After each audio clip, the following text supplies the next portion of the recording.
It takes into account records. It takes into account everything. It is the most all-encompassing stat.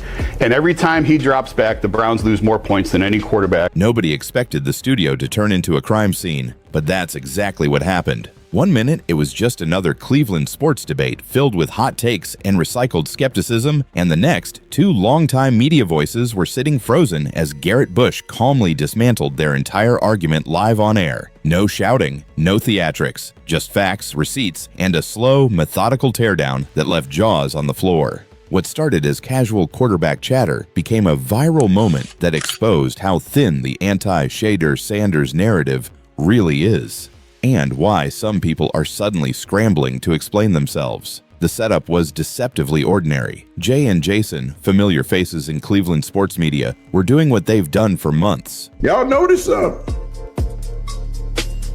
points are being put on the board. Touchdowns are being scored.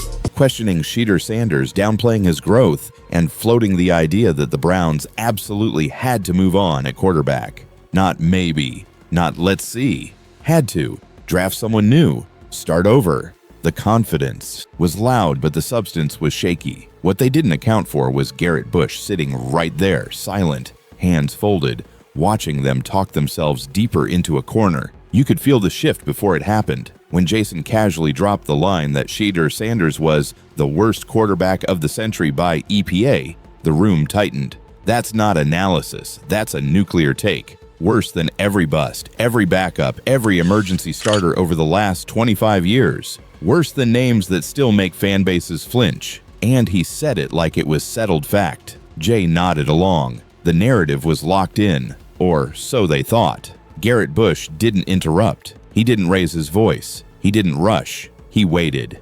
And that's what made what came next so brutal. Because once you let someone finish telling you exactly who they are and how little homework they've done, dismantling them becomes easy. When Bush finally leaned forward, it wasn't emotional. It was surgical. First, he addressed the elephant in the room. Context. The thing so many hot takes pretend doesn't exist. Out and it's going to get nasty because people are going to want to see it. So in that case, no, the Cleveland Browns and Kevin Stefanski and Andrew Berry, the best thing in the world for them to do. Shedeur Sanders, a fifth-round rookie, stepped into one of the most dysfunctional offensive situations in football. Statistically, one of the worst offensive lines in the league. Receivers who struggle to separate, injuries everywhere, constant pressure. And yet, the expectations placed on him were higher than quarterbacks taken 4 rounds earlier with far better support systems. That alone should have raised eyebrows, but it never seems to.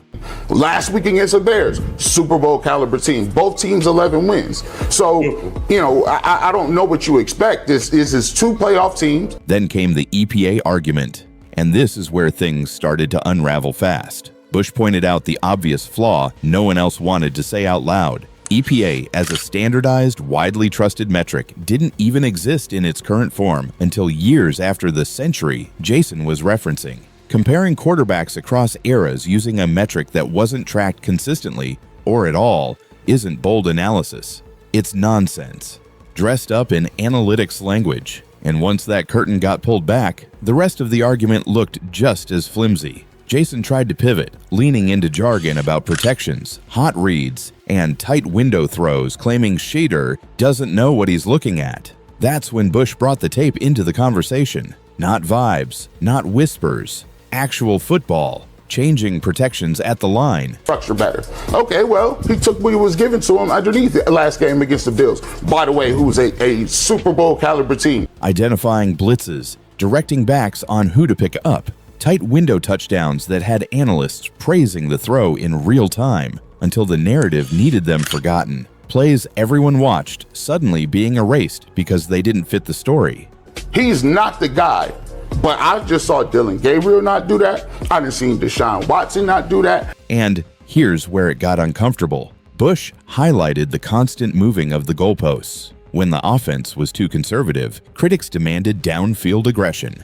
When Shedeur delivered it, suddenly structure mattered more. When he adjusted and took what defenses gave him underneath, that wasn't good enough. Either, it was never about development. It was about finding the next reason to doubt him.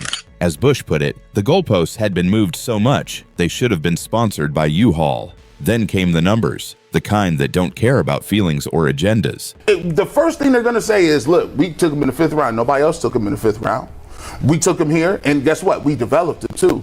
Bush laid out the scoring output across different quarterback eras in Cleveland, calmly walking through game after game. Joe Flacco's stretch, not a single game over 20 points. Dylan Gabriel's run, 2 games over 20, one heavily fueled by the run game. And then Shedeur Sanders takes over, 5 games, 3 over 20 points. Wins included, production trending up, not down. The scoreboard didn't lie, no matter how badly some people wanted it to. At that point, Jay and Jason leaned on unnamed people in the building who supposedly believed Shedeur didn't know what he was doing. Bush didn't let that slide. His number 1 running back is out of the game, no receivers, and in 5 or 6 games, we use these stats to say, oh. He asked the question everyone watching was thinking. Who exactly? Coaches, executives, or just convenient? Ghosts used to prop up a weak argument? Because if anyone inside the Browns truly believed their rookie quarterback couldn't read defenses or manage protections, that indictment wouldn't be on Shedeur, it would be on the organization that put him on the field. What made the moment resonate wasn't just the defense of Shedeur Sanders, it was the exposure of how media narratives are built. But yet and still in that game, Cam Ward is the number 1 overall pick. His numbers didn't look better than that. You go into this game, I just saw Josh Allen throw for 12 and 19 for 130. Cherry-picked stats, selective memory, anonymous sourcing, and a refusal to acknowledge improvement when it happens in front of everyone. Bush didn't pretend Shedeur was flawless. He didn't claim he was a finished product. He acknowledged mistakes, growing pains, and development curves, because that's what honest analysis looks like. But calling a rookie with clear progress, tangible production, and visible command of the offense the worst quarterback of the century, that crossed the line from criticism into agenda. And once that agenda was exposed, it collapsed under its own weight. The most telling part came at the end. There was no dramatic rebuttal from Jay and Jason. No strong counter, just awkward silence and deflection. Because when the tape, the stats, and the context all point in the same direction. So when you look at it, a guy who was in the 5th round, who's already thrown for 360 yards in a game, but we disqualify that because it just wasn't what we wanted to see. There's nowhere left to hide. The moment had passed. The narrative cracked. And the audience noticed. This wasn't just a win for Shedeur Sanders. It was a reminder that loud opinions don't equal smart ones, and that real football conversations still matter. Garrett Bush didn't shout anyone down. He didn't grandstand.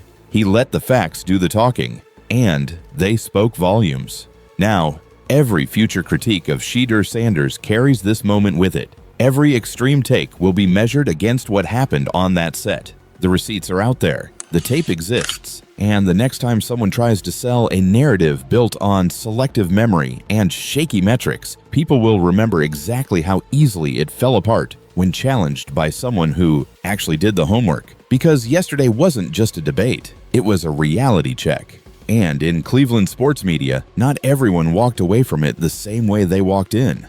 And now look how we got, think how smart you look if you have the Deshaun Watson deal, you get him for a discount.